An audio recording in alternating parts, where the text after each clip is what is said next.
नाज़रीन, खुदा और मोहब्बत के आने वाले एपिसोड में आप देखेंगे कि सिकंदर की माँ जबरदस्ती से सिकंदर और माही की शादी करवाती है। सिकंदर इस शादी से इनकार करता है। इसके लाख इनकार करने के बावजूद उसकी माँ उसकी कोई बात नहीं मानती।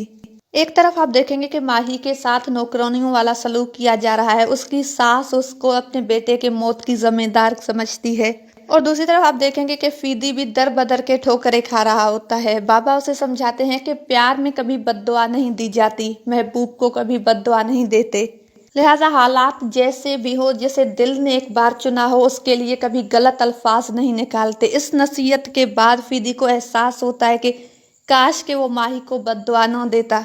एक तरफ माही की शादी वाले रात ही बेवा होने का दुख, तो दूसरी तरफ उसकी शादी उसके देवर से कराने वाली जिद ने माही को तोड़ कर रख दिया होता है। आने वाले एपिसोड में आप देखेंगे कि माही की सास की जिद की वजह से माही की उसके देवर के साथ शादी होगी और उसके घर वाले भी इस शादी के लिए रजामंद होंगे। आप भी अपने कीमती राय से जरूर आगाह करें। अल्लाह हाफिज।